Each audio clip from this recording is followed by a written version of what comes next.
Hi, this is Andy from the MetalReview, and today I'm going to be interviewing Corbin and Gideon from CROW7. How did the band start? Oh, how do we start? Yeah, you started. I started. Well, I started as a studio project, just with my studio here, recording some tracks, and well, after a few months, I had about 15-20 songs, and then a record company come up and asked me to release some songs, some tunes of it. And so I have to decide which song we put on the record, and that was the first one. Yeah, and that record was sold about 1,000 pieces. And after that, I decided to build a band around it, because I think you can't promote hard rock or metal without a live band. Yeah, so you can't just do a studio project without playing it live. Yeah, right. Which is where you come in. Yeah, and this is where Gideon come in, and of course, yeah. Then he did the Light in My Dungeon, and he asked me to play a show for this band, and I thought, yeah, it's cool music, try it, and so I... Try and error. Yeah. So I played the first show with CROW7, and I thought, yeah, it's really cool music, and then we want to put some other voices into that music, so we decided to put the screams into this music, which what I do. Yeah, and from that point I'm in this band. Because the music's not like any normal metal band, it's more of a fusion between rock and metal, basically.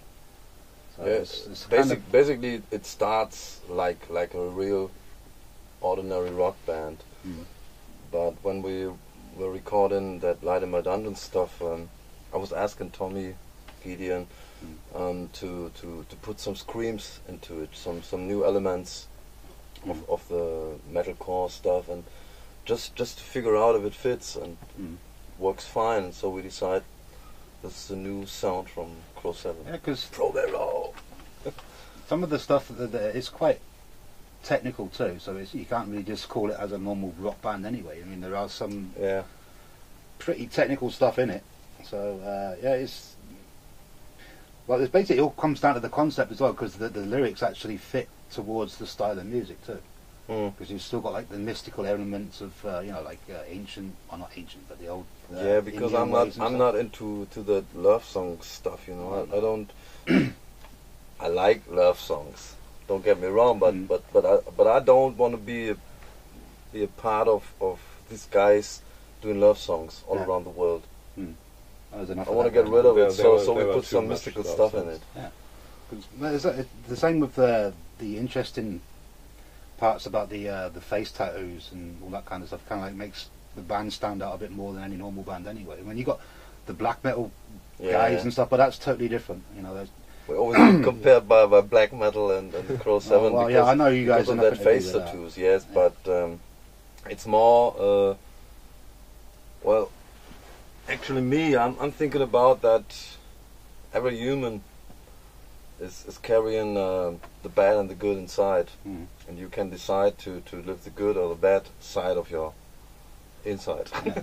You know what I mean? So and this is what we have on our faces. So it's the divine thing about the good and evil is basically inside of yourself. Right. So you have the choice of whatever you want to do. Just to put that on stage and show the people, okay, this is a good side and this is a bad side, or whatever, and just which complements the lyrics, because you've got 3 different vocal styles on stage anyway. Obviously your own vocal style, you're screaming, and obviously the angel's voice. You've got the female touch going on there too, which all binds together, which gives another dimension of it's just something that's totally different. But even like when you were on tour with Haggard, I mean, it was like 7 weeks, I think it was. 7 weeks, and 32, no, 23 gigs on 7 weeks. That's some hard going. It was, but it was also funny though. Yeah, also great. Fun. Yeah. I mean, after that, you big experience also. Well, as soon as you got back from there, you started writing the Symphony of Souls album. Okay.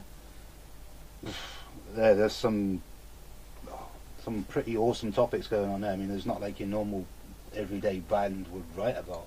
Yeah, I think that with that Symphony of Souls album, we're not trying to do something. We just know what we want to do, because we want to do each musician in that music to let him come out in the music, and it's not like Light in My Dungeon or Light in My Dungeon. I was the one who wrote the songs. I was the one who told everybody play this, play that, and And with Symphony of Souls, I let everybody do what he wants to do, just in case to watch that it fits and not like stuff and like that on the music, but just let everybody's put their own elements into the songs. Yeah. Because you can tell the difference. I mean, if you listen to Light in My Dungeon, there's it's a lot more raw. There's like raw energy in there. Yeah. And on the new one, there's so many different elements built into it. It's it's every time you listen to the songs, you always find something new in there. It's not just like, you just listen to it once and you're like, oh yeah, I've heard it all. Yeah. You listen to it. You have to listen to it a few times and you hear exactly everything that's going on. Yeah. Yeah. I think so. Every time you listen to a song of Light in My Dungeon, and also on Symphony of Souls, you always find some new pieces to love or to hate. It's always something new in the music. Every time you listen to it.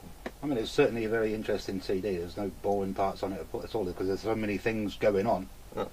If you stop listening for 2 seconds, you miss something. It's just kind of strange sometimes, but yeah, that's. I mean, yeah, well, no, I don't mean strange in a bad way. It's just that you have to be careful, because if you miss something, you kind of get lost to what the song's about. It's one of those albums that you have to sit there and listen to it so you actually know what's going on.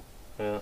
Which is one of the good things about it. Like, every song's got its own concept. It's not like the whole album's a concept album or something. Every song's a concept in itself, which is the kind of weird thing to do, because nobody does that. Yeah. I mean, most people sit down and write an album about Satan or whatever. Every song's going to be about that. Yeah. On this album, every song's got its own meaning. Yeah, and its own story also. But some of the songs also have like double meanings. If you listen to the lyrics, you can either make it out to be about your own personal life or somebody else's life that you've known about, or personal experiences, which is kind of interesting. Yeah. Instead of just the normal everyday. Well, I think it's better to do music like, for us, it's better to do music like this, because if you play always the same style and always the same lyrics, and you always put it around and around, always the same shit, it's kind of boring to listen to the music. And after you listen to an album like that, after 3 times you're off with that, you put it out of your player. And so we try to do music what you always can hear. Well, maybe in 2 years you put that Light in My Dungeon record in the player, and you're like, hey, well, great.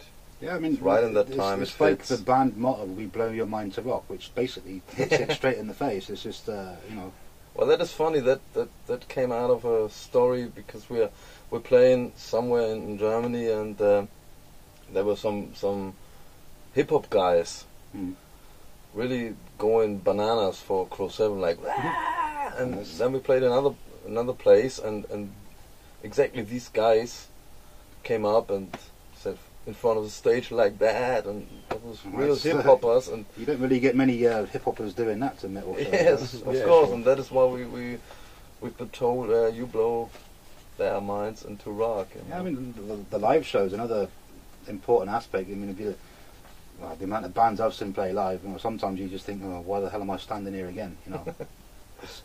But everything, the live show is, well, yeah, you got to see it to believe it, really, because there's so much energy and power going into it. It's just, you can't look away from the stage, because it's obviously you got at the front, you got 4 different people doing their own thing. Yeah, that's the thing with the Symphony of Souls album, that we all put our energy in it. Yeah. so we can perform at the stage like we want to do, you know, and everyone at itself. I think that is really important, that every musician in a band, in a group, can do what he loves to do, and not what he has to do or has to do, and so he can walk on stage and let everything out, every feeling, every kind of shit, everything is what's inside can be blown out, and that is what happens on stage with that Symphony of Soul stuff, but also with that Light in My Dungeon of stuff. course, I think. but that's the thing. Yeah. That combines together, you know. Yeah. I mean, the other thing about live is we actually see you actually not just screaming, we actually see you singing too. I can hear you singing. Yeah, the backing vocals. Which most people just think, oh, he's just a screamer and that's it. But no, it's not the point at all. You know, you do both. Yeah, I learned, and that's the thing. I learned the singing after I learned to scream. So the most people do it the other way. Yeah. But with the screaming, I thought, now you can use your voice, and I want to try it out how it fits with singing. And that is a good way, because he was a front man in a metalcore band, in a death metal band. More metalcore. Yeah. It was a metalcore band. He was as a front man, working as a front man, and that is why he starts to sing, because he knows, oh well, I'm good in the front. I can handle that audience, the people in front of the stage, and so he can start singing. Yeah. You know what I mean. He's more into it, like somebody who starts singing and like whatever. But we'll go on from the live show. You just been on TV. Well, it'll be aired tomorrow. Yeah, tomorrow with the X Factor. Yeah. How did that come about? Whose idea was that? Yeah, that was my idea. I come over here and said, hey guys, I've seen that this year bands can go to X Factor, and then we all thought, should we do this or not? And because it is and stays as a casting show, and casting shows, everybody knows what casting shows are. But first time now they announced that bands can come there and rock the stages or whatever. It was really interesting to go there, and it was funny. It was really great, really cool. Yeah. Great experience also. Yeah, I mean, most people probably think it would be like more like a sellout option kind of thing, but it's not really the case on this one. But, you know, you weren't doing it to sell out or anything, because you're still the same band as you were before that. Yeah, of course. Yeah, I mean, the song that you guys did, that was kind of interesting. How did you get that idea? Well, I tell it like it is. No, it is Manfred Mann's Earthband song, and I love this song. It is For You from Manfred Mann's Earthband. Actually, it is from Bruce Springsteen. Yeah. Whatever. Yeah, no, I love it in the way from Manfred Mann's Earthband. Yeah, I mean, the way you've changed the song around to make it like put your own CROW7 stamp on it, that was pretty interesting. Yeah, well, that is what we always do. We already covered a song from Michael Jackson, Beat It, and we played it in our own style. We'll try to keep the original one inside, but put our thing around it, you know. So keep our sound. Yeah, keep the original idea from the song there, but just put your own, basically your own stamp on top of it. Yeah, we don't want to destroy the thing. Yeah, well, that's the thing with most bands, they do kind of destroy cover songs, you know, but this one kind of worked for sure. Yeah. I think we don't cover that, we just played it like we would have played it if it was our song. Yeah. Or if it is our song, and that's the kind we did For You, we did other cover songs. The subject about the videos, how did you actually come up with the idea of doing The Light in My Dungeon? Because if you look at all three videos, it seems like there's like a connection between all three. Is that like done on purpose, or was it just by accident? No, that wasn't on purpose. We're just coming up with a video. At least the band needs today. You need, as a band, you need a video outside, something visual, and So we came up with Light in My Dungeon as the first video of CROW7, and CJ, our manager manager man, manager girl, Manager. Our manager put a story on it, and out of the lyrics, you know, and then we start the first video as newbies, completely as newbies. The guys at the camera and the cut and everything was really like newbies, and we start working with that stuff and with that material, working a video out of the story, and that was the first time, and you learn a lot about. And then we decided to do Symphony of Souls as a video, and then you put more ideas into it, and you want to be bigger, and it has to be much bigger, and has more quality, like HD video and everything, and then we came up with now at least with Winter Breeze, and that is really funny. Winter Breeze is a real low budget production instead of Symphony of Souls. Symphony of Souls was more expensive than Winter Breeze, but the response we get from Winter Breeze right now is completely different. It's completely turned over. Yeah, it's kind of, I mean, you actually did shot the whole video yourself, and you actually edited yourself. Well, you actually edited the whole thing to set it yourself too. And it was pretty amazing job, really, if you think about it. I mean, you don't really know what you're doing, but you seem to have managed to do it yourself, which is kind of funny. But I can do that. Yeah. Sorry. It's just an eye-opener for any other band that's out there. You can do it yourself. You know, you'd have to go out and spend thousands on making a video, which is pretty cool stuff. Yeah, I think you just have to do it. And yeah. then you learn. When you do something, you learn of it. And so every video goes bigger and bigger. And not because of the money you put into it, just because you put more brain into a video than money, you know. And if you put more brain into it, you get more heart out of it. Yeah.